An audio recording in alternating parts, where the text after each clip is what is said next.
Nimble news the truth unfold. नमस्कार, आदाब, सत श्री अकाल। एक बार मैं फिर हाजिर हूँ आप सब लोगों के सामने। उम्मीद है आप सब लोग अच्छे होंगे। आज मैं आपको कोई कहानी तो नहीं सुनाने वाला, लेकिन आपके कुछ सवाल हैं जो मुझ तक पहुँचे हैं और जिनका जवाब देना मैं ज़रूरी समझता हूँ। जिसमें से जैसे कि कोरोना से जुड़ी हुई खबरें होती हैं, वो हम वक्त वक्त पर आपको उसके बारे में बताते रहते हैं। लेकिन दूसरी बात जो पता चली है अभी, वो ये है कि कुछ देश ऐसे हैं जो गुप्त तरीके से, जिन्होंने 2015 से ही कोरोना के टेस्टिंग की किट बनानी शुरू कर दी थी और कुछ शहरों में, कुछ देशों में ये पहुंचा भी दी गई थी। और एक सवाल ये भी है कि जो चीज़ 2019 में हुई, जो बीमारी 2019 में आई, तो ये लोग 4-5 साल पहले से इन्होंने कैसे इस चीज़ को जान लिया और इसके बारे में इसकी दवाइयाँ बनानी और इसकी टेस्ट की किट बनानी शुरू कर दी। अमेरिका के जो प्रेसिडेंट हैं, उनके मेडिकल एडवाइज़र डॉक्टर फौजी, ये एक बहुत बड़ा नाम है, अपने आप में एक बहुत बड़ा नाम है। ये इस तरीके की महामारी और वायरस के एक्सपर्ट हैं। तो उन्होंने भी इस चीज़ के बारे में भविष्यवाणी की थी कि आने वाले कुछ वक्त में एक इस तरीके की बहुत बड़ी महामारी और बीमारी आने वाली है, जिससे काफ़ी तादाद में, लाखों की तादाद में लोग मरेंगे। और उन्होंने जो ये भविष्यवाणी की थी, ये 2016 और 17 के बीच में की थी। और इसके 2 साल के बाद 2019 में कोरोना जैसी महामारी आई। तो लोगों के मन में ये सवाल आ रहा है, उनके मन में ये शंका आ रही है कि डॉक्टर फौजी को इसके बारे में पहले से कैसे जानकारी थी, उन्हें किस तरीके से, किस चीज़ से इस बीमारी का, इस महामारी का पहले से ही पता चल गया था। और एक और गंभीर मुद्दा जो उठ के आया है, वो ये है कि एजेंडा 21 ये एक ऐसी चीज़ है जिसके बारे में सोशल मीडिया पर बहुत सारी बातें हो रही हैं, चारों तरफ इसकी चर्चा हो रही है। आप अगर जानना चाहते हैं एजेंडा 21, तो सुनिए।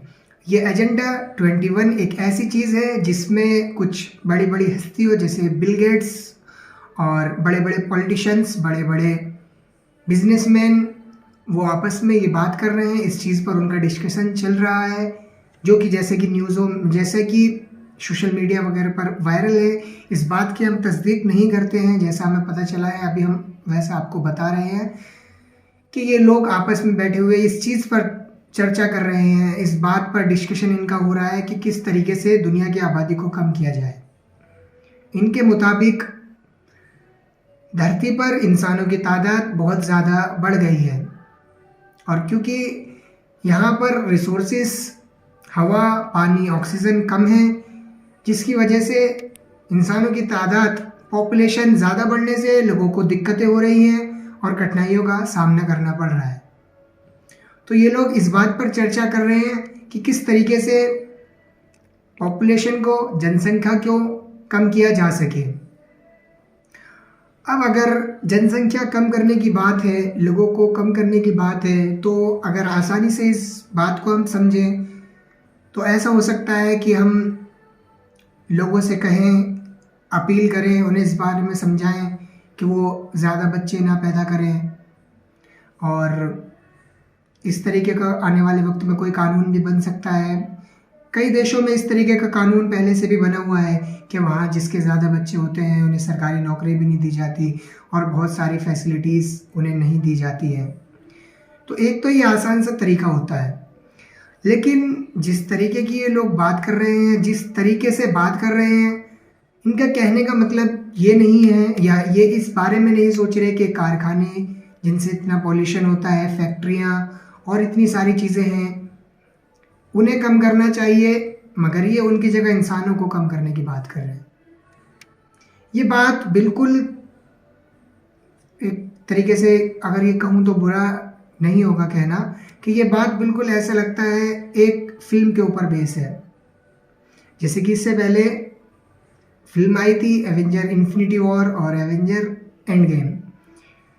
इस फिल्म में भी यही था थेनोस नाम का एक विलन था, जिसका मानना भी यही था कि जिस तरीके से इंसानों की जितनी तादाद धरती पर होनी चाहिए उससे बहुत ज़्यादा बढ़ गई है, और जो रिसोर्सेज हैं उनके हिसाब से कम है। पॉपुलेशन ज़्यादा होने की वजह से लोगों को बीमार हो रहे हैं, भुखमरी जैसी समस्या पैदा हो रही है, बेरोजगारी जैसी। तो वो भी यही चाहता था कि वो आधी जनसंख्या, आधी पॉपुलेशन को ख़त्म कर दे। अगर इंसानों की टोटल तादाद 5 लाख है तो किसी तरीके से वो आधे लोगों को ख़त्म करके सिर्फ 2.5 लाख छोड़ दे। ये मैंने आपको एक उदाहरण दिया है। लगभग इसी तरीके से इन लोगों की बात का सार था जो ये कहना चाहते थे। अब जिस तरीके से बताना चाह रहे हैं उससे यही निकलता है कि लोगों को किस तरीके से कम किया जाए, या तो सामूहिक नरसंहार करके या फिर कत्लेआम करके। अब क्योंकि कत्लेआम जैसी चीज़ तो कर नहीं सकते, तो शायद इस तरीके का कोई वायरस लाकर, जैसा कि अभी ये कोरोना वायरस चल रहा है।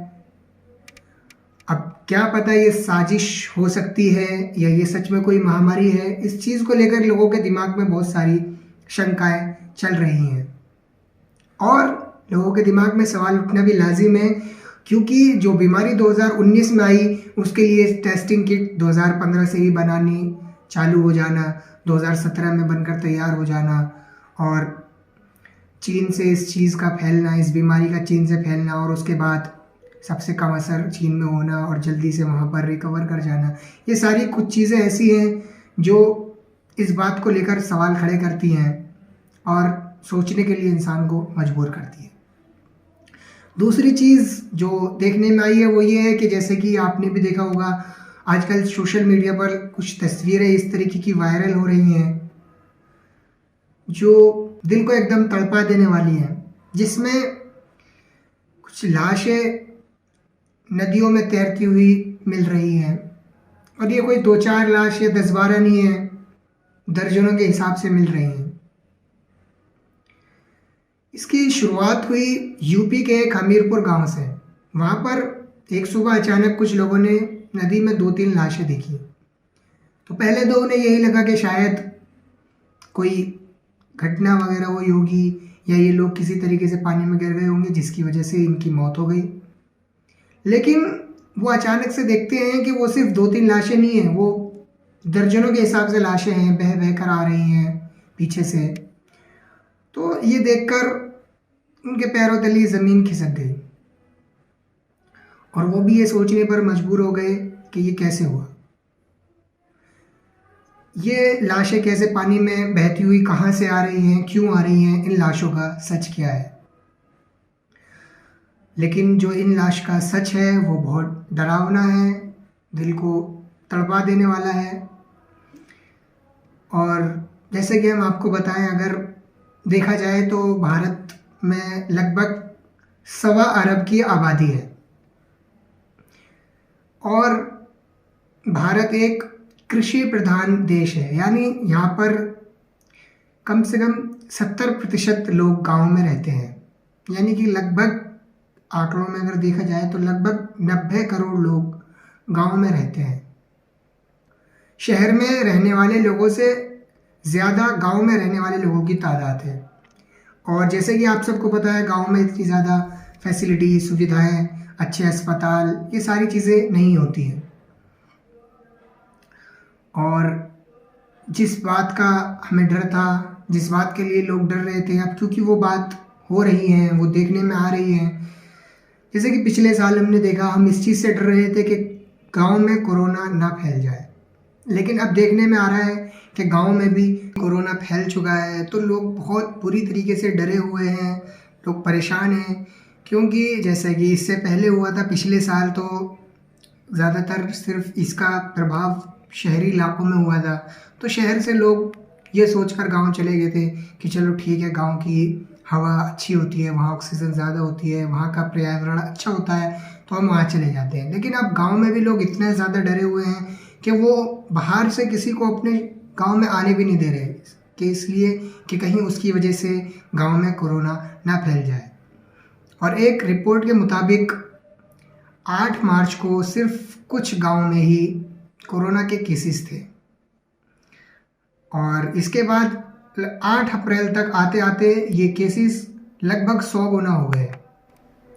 और अब 10 मई तक जो पता चला है कि कोई भी गांव ऐसा नहीं है, कोई भी गांव ऐसा नहीं है जहां पे कोरोना के केस ना हो। लगभग हर गांव में कोरोना के केसेस हैं, कोई ना कोई कहीं ना कहीं कोरोना से पीड़ित है।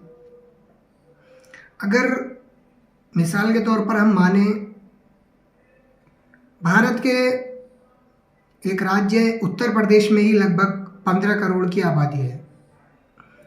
अगर आप सोचें, इमेजिन करें कि सिर्फ इसमें से 1% लोग भी अगर कोरोना से पीड़ित हुए, लगभग 15 लाख लोग, तो सोचिए क्या मंजर होगा, क्या नज़ारे होंगे वहाँ के, मतलब किस तरीके से लोग परेशान होंगे। क्योंकि गांव में कोई अच्छी सुविधाएं नहीं है, फैसिलिटीज़ नहीं है जो इनका इलाज किया जा सके।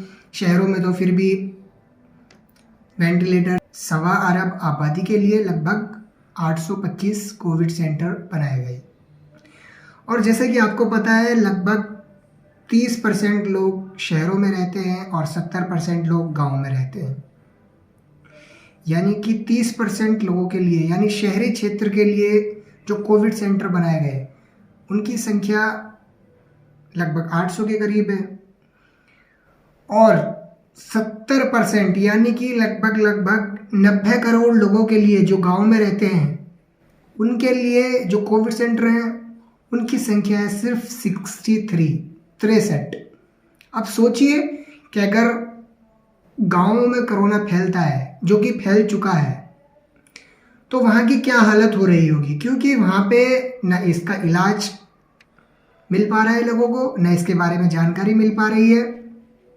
और दूसरी बात, गांव के लोग ज़्यादातर देसी इलाज पर निर्भर होते हैं कि अगर कोई बुखार वगैरह भी आ गया तो वो अपना देसी तरीके से इलाज करते हैं और ठीक हो जाते हैं। तो ऐसी महामारी का उन्हें पता भी नहीं चल पा रहा, न वो जांच कराने के लिए डॉक्टर के पास जाते हैं, और सरकार भी कोई दिलचस्पी इस चीज़ में नहीं रखती कि लोगों की जांच की जाए। क्योंकि हर राज्य की सरकार ये चाहती है कि हमारी राज्य के केस कम हो और इसमें यानी कम आंकड़े हम दिखाएं कि हमारे राज्य में कोरोना का प्रभाव कम हो रहा है। तो इस वजह से सरकार भी इस पर ध्यान नहीं दे पा रही है, जिसकी वजह से बहुत सारे लोग, अस्पताल तो छोड़िए, कई सारे लोग तो घर पर ही मर रहे हैं। और गांव की अधिकतर जनसंख्या ऐसी है जिसे पता भी नहीं चल पा रहा कि वो लोग मर किस चीज़ से रहे हैं, क्योंकि उन्हें जानकारी नहीं है। तबीयत खराब हुई, उनकी डेथ हो गई, मर गए। यहाँ तक कि उन्हें पता भी नहीं चल पाया कि वो कोरोना से मरे हैं, किस चीज़ से मरे हैं। सिर्फ और सिर्फ दवाइयों के और सरकार की कमी के कारण, क्योंकि उन्हें सही से इलाज ही नहीं मिल पा रहा। और इसका नतीजा आप खुद देख रहे हैं, हर गांव से लगभग हर तरीके की, हर गांव से यही खबरें आ रही हैं कि यहाँ पर इतने लोगों की मौत हो गई कोरोना की वजह से, और यहाँ पर इतने लोगों की। अब इससे एक और प्रभाव क्या पड़ता है लोगों पर, क्योंकि गांव के लोग होते हैं, उनकी इतनी ज़्यादा आमदनी भी नहीं होती, ज़्यादातर वो कृषि पर ही निर्भर करते हैं। और वहाँ जैसे कि सुविधाएं भी नहीं है, तो वहाँ कब्रिस्तान, शमशान घाट, इस तरीके की चीज़ें भी बहुत कम ही होती हैं और उसकी क्षमता भी बहुत कम होती है। अब क्योंकि लोगों की जब मौतें ज़्यादा हो रही हैं, ज़्यादा संख्या में लोग मर रहे हैं, तो जब उन्हें दफनाने के लिए या उनका अंतिम संस्कार करने के लिए उन्हें शमशान घाट या कब्रिस्तान ले जाया जा रहा है, तो वहाँ की क्षमता के मुताबिक वो पूरे भर गए। अब वहाँ पर जगह ही नहीं है। अब क्योंकि ऐसी चीज़ों में लकड़ियों के दाम भी बढ़े, जो भी चीज़ें इस चीज़ में इस्तेमाल होती हैं, ज़्यादातर हर चीज़ की दाम भी बढ़े। अब ये बीमारी ऐसी है, इसकी वजह से लोग कोई पास भी नहीं आना चाह रहे, दोस्त हों, रिश्तेदार हों, कंधा तक नहीं दे रहे हैं। तो इसी का असर है ये कि लोगों ने फिर अपने दिलों पर पत्थर रख कर ये फैसला किया, और इस चीज़ पर लोग मजबूर हुए कि अपनों की लाशों को, जिनकी मौत हो चुकी है, बिना अंतिम संस्कार के ही इसी तरीके से वो नदियों में और नहरों में बहा दें। तो लोगों ने इसलिए गंगा नदी में लाशों को बहाना शुरू किया कि शायद गंगा में बहाने से इनकी आत्मा को शांति मिल जाए। अब क्योंकि इतनी सारी लाशें जो कोरोना पीड़ित हैं उन्हें गंगा नदी में बहाया जा रहा है, और एक रिपोर्ट के मुताबिक जैसे कि कुंभ मेले में भी कुछ श्रद्धालु थे वो कोरोना पॉजिटिव थे, अब ज़्यादातर सभी ने उसमें स्नान किया।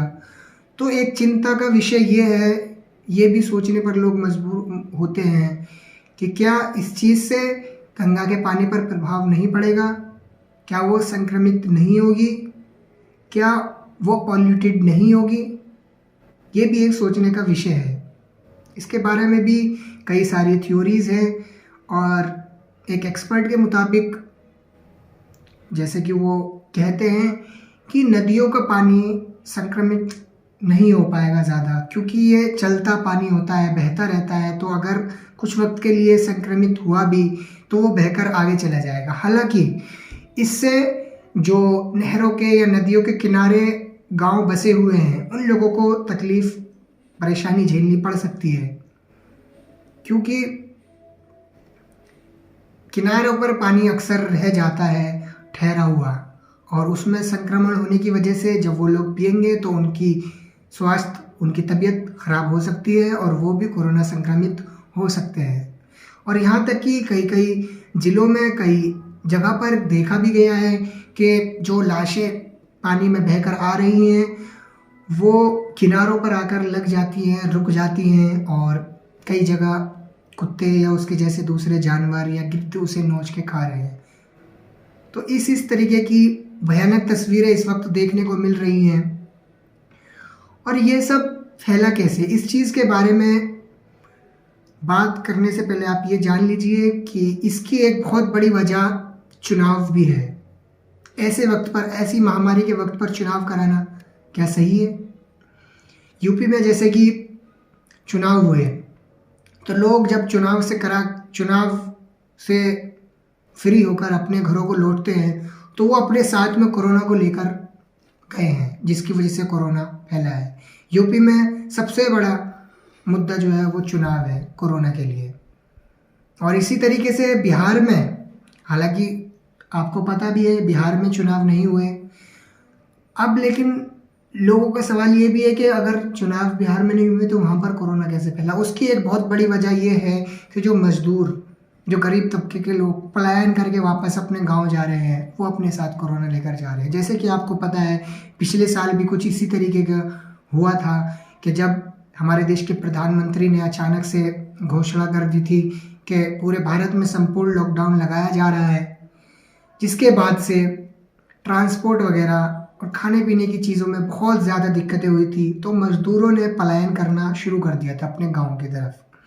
वो हज़ार किलोमीटर तक पैदल चल के गए थे, और उसके बाद जब हालात सही हुए तो वो लोग वापस अपने काम के लिए, अपनी रोजी रोटी कमाने के लिए वापस आए। लेकिन अब जब दोबारा से स्थिति खराब होती है तो मजदूर ये सोचकर कि कहीं इस बार भी पिछले साल की तरह हमें परेशानियों का सामना ना करना पड़े, इतनी दूर तक 1000 किलोमीटर तक पैदल चल कर ना जाना पड़े, वो आनन फानन जल्दबाजी में ऐसे ही चले गए, और जिसकी वजह से कोरोना का प्रभाव बहुत ज़्यादा हुआ और कोरोना का कहर बहुत बुरी तरह टूटा है। अब क्योंकि ये भी सोचने वाली बात है कि इतना ज़्यादा कोरोना जब फैल रहा है गाँवों में भी, जहाँ पर कोई सुविधाएं, कोई फैसिलिटीज़ नहीं है, तो क्या वहाँ के लोगों को इसी तरीके से मरने के लिए छोड़ दिया जाए?